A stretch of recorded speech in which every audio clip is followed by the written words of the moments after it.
Hello, bienvenue à tous, épisode 22 donc de l'entrepreneur lifestyle. Thierry hashtag Henry. Donc aujourd'hui donc j'ai un épisode un peu spécial, un peu comme j'ai fait au mois de janvier. Où donc je vous fais un petit résumé, enfin j'ai précisément 10 des invités que j'avais eu donc pour janvier, février et mars, lesquels donc j'ai repris des petits morceaux en fin de compte sur une question que je pose. La question donc quel est donc le livre qui conseillerait pour devenir entrepreneur ou investisseur et pourquoi. Donc il y aura des petits résumés qui sont entre de 1 à des fois 3-4 minutes. J'ai laissé un peu des fois couler entre parenthèses pour qu'on ait donc tout l'explicatif donc de pourquoi donc de ce livre-là, comment ça a changé leur mindset. Donc voilà. Donc tous les livres, donc là précisément il y en a 13 parce que certains, il y en a 3 qui vont en citer 2 au lieu d'un. Vous pouvez donc les trouver sur Audible qui est toujours le partenaire du podcast, donc Thierry-du-6 henry.fr/Audible AUDIBLE, donc Thierry-du-6 Henry donc .fr/Audible, donc partenaire. Donc quand vous vous inscrivez donc sur Audible, enfin quand tu t'inscris sur Audible, il y a 30 jours gratuits et donc un livre gratuit. Certains donc sont disponibles donc sur le partenaire Audible. Donc d'autres pas encore, je pense, parce qu'il y en a qui sont récents. Bien sûr, il va y avoir des classiques donc que j'ai même pas à vous citer. On parlera pas malheureusement donc, de Robert Kiyosaki, donc de Père riche, Père pauvre, on a beaucoup cité au premier trimestre. Là, il y a moins de personnes qui me l'ont cité, donc on a des livres originaux, mais que vous avez déjà dû entendre. Donc voilà, donc 13 livres, pour être précis. Et je vais même vous en rajouter un, parce que je viens de le finir cette semaine et que je l'avais déjà lu il y a un bout de temps, parce que ça fait 10 ans que je l'ai acheté, je crois. Mais je l'ai bien aimé. Mais bien sûr, il faut aimer le hip-hop. Il faut aimer l'histoire du hip-hop. Il faut aimer donc l'entrepreneur Russell Simmons qui a écrit Do You, qui est en anglais, donc c'est un livre en anglais, mais qui est très bien. Qui parle de hip-hop, d'échecs, de création, de méditation, beaucoup de méditation. J'ai même repris la méditation, pour être précis. Enfin, repris, j'ai testé. Et un peu de yoga, tant qu'à faire. Donc voilà. Donc on commence aujourd'hui donc avec le premier invité, qui est la première, parce que c'est la seule femme malheureusement. Donc voilà, Annelise, qui va nous parler d'un livre qu'on cite rarement. Et puis ensuite, on va finir par l'un des livres que je préfère aussi, que j'ai écouté en audio, mais que Olivier Alain va nous citer. Donc voilà, bonne lecture, bonne écoute. Et puis n'hésitez pas à aller prendre le livre gratuitement chez mon partenaire Audible. Alors, le livre que je conseillerais, que je trouve que c'est le livre qui a changé ma vie, s'appelle La magie de Rhonda Byrne. Et alors, ce livre-là ne vous dit peut-être pas grand-chose, mais peut-être que le secret parle plus parce que c'est le premier bouquin et en fait, c'est surtout un documentaire qui est d'ailleurs sur Netflix qui parle de la loi de l'attraction. Et c'est pas ça que j'ai découvert en premier, moi, c'était la magie. Et en fait, pourquoi ce livre a changé ma vie et pourquoi est-ce que je l'aime? En fait, ça tourne au contour du concept de la gratitude et donc de la loi de l'attraction. Et c'est un livre qui est très pratique, c'est-à-dire que tu as un chapitre par jour à lire et c'est tout. Et sur un chapitre, on travaille en fait un aspect de sa vie et on travaille la gratitude par rapport à ça. Et ça fait travailler sur la famille, l'argent, l'amour, l'amitié, la santé, enfin plein d'aspects. Et je trouve que ce livre-là m'a comme reformaté l'esprit pour mieux apprécier la chance que j'avais dans ma vie. Et ça D'accord. fait beaucoup. Donc la magie de Rhonda Byrne, c'est ça? Ouais. Ok, on va le mettre dans la liste. Non. J'ai un livre que j'affectionne. Enfin, il y a deux livres en fait, et ce sont des livres que j'ai résumés il y a quelques temps déjà, plutôt au début de la chaîne YouTube. Mais il y a deux livres que je conseille aujourd'hui facilement. C'est L'effet cumulé de Darren Hardy, The Compound Effect. Donc l'idée principale du livre, c'est que toute petite action a des conséquences sur le long terme, positivement ou négativement. Donc si vous prenez l'habitude de manger des sucreries tous les jours, petit à petit, ça va avoir forcément un impact sur votre apparence, sur votre poids, etc. Si vous prenez l'habitude de lire un livre ou lire quelques lignes tous les jours, ce sera toujours plus positif que si vous êtes devant TF1, ne serait-ce que 5 minutes par jour. Enfin, tu vas nous faire des problèmes avec TF1. Ouais, ou M6, enfin bref. mais l'idée, elle est là, c'est que peu importe ce que vous faites, si vous le faites par habitude ou quotidiennement, ça... mais l'idée, elle est là, c'est que peu importe ce que vous faites, si vous le faites par habitude ou quotidiennement, ça aura des impacts sur le long terme. Alors, Après, on a le droit de faire des petits écarts de temps en temps. On a le droit on est tous humains, mais c'est vraiment ce que vous prenez l'habitude de faire quotidiennement qui va avoir des impacts sur le long terme. Donc ça, c'est le premier livre que je conseille. Et puis l'autre, c'est les 7 habitudes de Stephen Covey. Donc le vrai titre, c'est les 7 habitudes de ceux qui réussissent tout ce qu'ils entreprennent en français. Et j'adore ce livre. C'est le premier livre que j'ai résumé sur ma chaîne YouTube. J'adore ce livre parce qu'il est relativement simple à retenir et l'idée de commencer toujours par la fin en premier, c'est la deuxième habitude qui est annoncée dans ce livre. C'est quelque chose que je faisais pas avant et je me rends compte que c'est valable dans n'importe quelle chose que vous faites, enfin que ce soit dans votre vie, ce que vous souhaitez devenir ou au message que vous voulez laisser derrière vous le jour de votre enterrement. Et ça va, si vous pensez à ce message régulièrement, ça va forcément avoir un impact sur votre présent. Lorsque vous pensez à un projet que vous êtes en train de lancer, lorsque vous pensez à la fin, au résultat que vous voulez faire pour vos clients ou pour vous, pour votre chiffre d'affaires, etc., ce sera plus facile de découper les choses pour les appliquer au quotidien. Alors que si vous avancez dans un projet et que vous ne savez pas trop où vous allez aller, fatalement, vous allez être un peu dans le brouillard et vous allez manquer de clarté. Donc, ayez un objectif clair, avancez avec la fin en tête et ça simplifiera grandement les choses. Et c'est un petit peu le message, en tout cas, pas ultime, mais le message le plus important que j'ai tiré de ce livre. En tout cas. C'est ce dont tout le monde se rappelle de Need Mind. Et quand tu écoutes même, tout le monde en général, c'est le côté vision et de commencer par la fin. Ce qui est, pourtant, il y a cette habitude, mais celle-là, oui, reste ancrée dans les têtes des gens. Et en plus, tu l'as bien résumé. Donc, non. Très bon conseil, très bon livre. Donc, L'effet cumulé de Darren Hardy. Et donc, les 7 habitudes donc, des personnes qui réussissent tout ce qu'ils entreprennent. Stephen Covey. Donc, dernière question.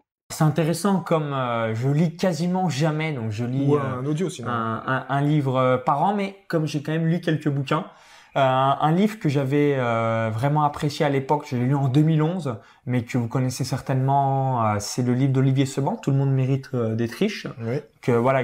En fait, ça m'avait frappé de bon sens à l'époque. Donc, 2 exemples tout bêtes qui m'avaient frappé et que là aussi vous allez l'entendre pour la 10 millième fois, mais faites-le. Est-ce que vous le faites réellement? C'est il dit il faut mettre 10% de côté chaque mois, il faut se payer en premier. Ça, n'importe qui, vous l'avez entendu 250 millième fois que je vous le dis. Par contre, dans la réalité, personne le fait. C'est qu'il y a 0,1% ou très peu de personnes qui le font. Pourquoi? Parce que si aujourd'hui, vous regardez cette vidéo et votre compte sont vides, vous ne l'avez pas fait. Vous n'avez jamais payé en premier et vous n'avez jamais mis d'argent de côté. Si c'était le cas, moi, c'est ce que je fais personnellement. Je peux vous assurer que j'ai jamais de problème financier et que créer de la valeur, augmenter ses revenus parce que réduire ses dépenses, on peut jusqu'à aller à 0. Même si on mange plus, on fait plus rien, on est à 0. Par contre, les revenus, c'est nos limites. En fin de compte, je fais jamais de précision sur ce qui est dit par les invités, mais pourquoi en fin de compte, parce que ça c'est super important, les 10% en fin de compte, je crois que c'est dans le roi de Babylone, j'ai oublié le nom, et je pense qu'il l'a repris dessus, les 10%, c'est pas pour les 10% en fin de compte, parce que tu t'enrichis pas si tu es smicard. C'est l'automatisme. C'est la discipline. Le fait d'avoir l'habitude de le faire, et puis après, si tu peux faire 20, 30, tu t'habitues à pas dépenser, et puis un jour, tu pourras, et si tu gagnes plus, tu pourras vraiment être frugal et investir l'argent que tu as épargné. Mais c'est pas pour gagner de l'argent, c'est pour vraiment avoir le réflexe de pas tout dépenser et de payer les impôts et tout avant soi-même. Absolument. Ce que je vous ai dit dans ce début de cette vidéo, je connais des infopreneurs. Ils ont fait des millions, c'est pas des mythos. Ils ont tout cramé. Et du coup, malheureusement, quand il y a l'hiver dans l'entreprise, ça arrive, on a tous des périodes de moins bien. Ils ont tout cramé. Et du coup, malheureusement, quand il y a l'hiver dans l'entreprise, ça arrive, on a tous des périodes de moins bien. On commence à tirer la langue parce que on a cramé l'argent. Donc souvenez-vous, vous devez, et là je rebondis ce que tu as évoqué, c'est pas tant les 10%, c'est vraiment avoir cet automatisme. Boum, je mets des X euros de côté, X%. Moi, comme je vous l'ai dit, je me suis focalisé sur les recettes. Et aujourd'hui, en déduisant mon train de vie, ainsi de suite, Il y en a tellement. Je vais t'en donner 2, en fait. Je vais te donner le livre qui a tout débuté pour moi, qui est la biographie de Steve Jobs, donc tout simplement. Je l'ai lu aussi, ouais. Lui qui a connu des gros échecs. Exactement. Oui, lui aussi, il a connu de plusieurs échecs et malgré tout ça, qui a su se relever et qui est revenu en force et que finalement, Apple ne serait pas ce qu'il est aujourd'hui si Steve Jobs n'avait pas persévéré dans ses idées un peu folles à un certain moment. Donc ça, c'était le livre qui a démarré tout le virage qui m'amène à l'Académie du podcast aujourd'hui. Et sinon, je vous dirais les 2 livres de Russell Brunson, Dot-Com Secrets et Expert Secrets. Ce sont 2 livres qui sont disponibles gratuitement en payant sur ligne. 7 € pour la France, ouais. Ouais, et c'est vraiment 2 livres qui sont absolument hallucinants au niveau du contenu qu'il y a à l'intérieur. Malheureusement, pour ceux qui écoutent, il n'est pas en français, mais ouais, moi, je l'ai relu plusieurs fois et même quand des fois je le relis, j'ai des choses que j'ai oubliées, que j'ai pas vues et voilà, c'est très simple. Mais lui, il parle bien des personnes au début avec les docteurs, je crois, avec enfin, c'est très bien. Il parle de la value ladder, comme ils disent. Enfin, il faut vraiment lire. C'est dommage qu'il n'est pas en audio. Enfin, je crois qu'il n'est pas en audio parce que moi, j'aime bien l'audio. Non, pas encore, non. Donc, très bien. Et en plus, il y a un podcast, par exemple, Russell Brunson. Oui. Et je crois qu'il y en a plusieurs. Parce qu'il y en a un plus qui fait en voiture souvent. Enfin, et bon, c'est pas terrible en termes d'audio, mais bon. Et voilà. Pour revenir sur Steve Jobs, pour ceux qui l'ont pas vu, donc il faut aller lire le bouquin, parce qu'en plus, ce qui est étonnant dans sa carrière, c'est qu'il a commencé par une grande réussite, donc il aurait pu s'arrêter parce qu'il avait de l'argent. Et en fin de compte, il a persisté. Bon, il a fait d'autres petits business, enfin, de grands business parce qu'il a persisté. Bon, il a fait d'autres petits business, enfin, de grands business parce qu'il a, faut aller lire le livre. Il a eu un petit trou donc de quelques années et ensuite il a bien rebondi. Donc non, c'est vraiment spécial. Tout est toujours parfait. C'est un livre qui est pas encore très connu. Alors, il a été écrit par un de mes amis qui s'appelle François Lemay. Voilà, François Lemay, Lemay, qui est un Québécois. Son livre s'appelle Tout est toujours parfait. Et ça montre que, alors c'est plus un livre quelque part de développement personnel que d'entrepreneuriat, mais les gens qui vont saisir en fait que tout est parfait, qu'un dépôt de bilan, et quelque part c'est parfait, que la vie qu'on a en fait, elle est parfaite parce que c'est nous qui la créons. Et même si elle est pourrie à un certain moment, c'est peut-être pour nous faire comprendre qu'il y a une meilleure vie qui nous attend quelque part, et c'est simplement nous qui allons aller la chercher, qui allons la créer, cette vie meilleure. Et ça, François Lemay l'explique bien dans son livre. D'accord, donc tout est parfait, François Lemay. Tout est toujours parfait. Tout est toujours parfait. Preneur, et pourquoi ? J'ai envie d'en conseiller beaucoup, mais on va dire c'est celui que je suis en train de lire en ce moment. Ça s'appelle Work Less, Make More. Work Less, Make More de James Franco. Tu connais ? C'est lui que je te parlais avant, que je te dis que j'écoutais son podcast ce matin et hier. Ah, c'est de lui. L'Australien. Ouais, il est génial. C'est un livre qui est plus adressé à ceux qui gagnent déjà un peu d'argent sur le web, je pense. Mais ceux qui se lancent complètement, ils vont voir ça, ils vont voir la vision. Et c'est fou ce livre, comment c'est un condensé de conseils. Ce livre, il vaut 1000 €. Vraiment, il vaut plus de 1000 €. C'est vraiment un condensé de conseils sur comment développer surtout son business. Il ne va pas parler du début, donc ça va moins parler aux débutants, mais en même temps, un débutant, il faut qu'il se projette un peu, donc c'est le livre que je recommande. Donc, oui, en plus, il a un super podcast, donc je mettrai aussi le lien de son podcast, que moi, je l'écoute souvent. Et même dernièrement, il parlait en fin de compte qu'il pourrait lui monter à 10, 15, 20 millions de chiffre d'affaires, mais il n'a pas envie, parce que ce qu'il aime, c'est surfer. Ouais. Et donc, voilà, il a un business qui tourne autour des 1 million et 2 millions, il ne se prend pas la tête. Donc, même si Grant Cardone dirait que c'est égoïste, bon, lui, il a choisi de faire ça. Il est content, il a, je crois, 5 enfants, donc voilà, après, chacun son choix de vie. Mais il est vraiment très intéressant, il a commencé il y a 10 ans, il a galéré beaucoup au début. Je ne l'ai pas encore lu, mais je vais me motiver à le prendre. On m'a dit qu'il est très bien. Tu vas voir. Donc, dernière question. Quelle est donc la compétence ? Un livre. T'aurais pu me le dire avant que tu allais me poser toutes ces questions-là, toi. Un livre, moi j'ai parlé de 4 Hours Work Week, même si j'aime beaucoup ce bouquin, mais avec le recul, je pense que déjà le bouquin a une dizaine d'années. Donc, ce qu'il explique à l'époque, parce qu'il parle beaucoup d'exemples de, comment on appelle ça, j'ai plus le terme là, mais vendre par le biais d'Amazon. Automatisation. Ouais, mais je voyais plus parce que lui, il vend des produits. Il fait du FBA, dropshipping. Ça, aujourd'hui, le dropshipping, je veux dire, à tout le monde en parle à tous les coins de rue. Pour moi, c'est quelque chose qui peut être bien si vraiment tu as un produit de niche là, qui peut cartonner, tu sais. Mais si c'est pour faire comme monsieur et madame tout le monde, ça sert à rien de faire du dropshipping. Ça n'a aucun intérêt. Donc voilà, pour moi, bon, ce livre-là a été personnellement une révélation pour devenir entrepreneur. Après, j'ai eu d'autres livres qui m'ont vraiment. C'est en Nouvelle-Zélande où j'ai commencé à m'intéresser à beaucoup de bouquins. Je les ai pas devant moi malheureusement. Là. J'ai lu aussi Lean Startup qui est d'Eric Ries. Qui est vraiment excellent aussi dans l'esprit. Et d'ailleurs, c'est un peu l'esprit du test AB dont on parlait tout à l'heure, de jamais se laisser aller à se dire que ça y est, j'ai la solution, que non, toujours retester et revoir que il n'y a pas quelque chose de mieux. Donc ce type de bouquin m'inspire énormément. Et puis voilà, moi je lis à peu près un peu moins en ce moment parce que j'ai beaucoup de boulot là, mais l'année dernière je lisais un bouquin par semaine.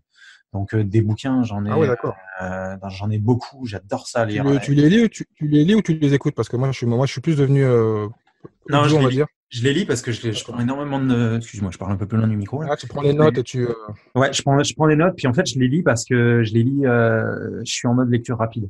Donc quand je lis un bouquin quand je dis un bouquin par semaine, 300 à 400 mots la minute pour l'être humain normal, puis je suis plus autour de 8 à 1000 mots minute.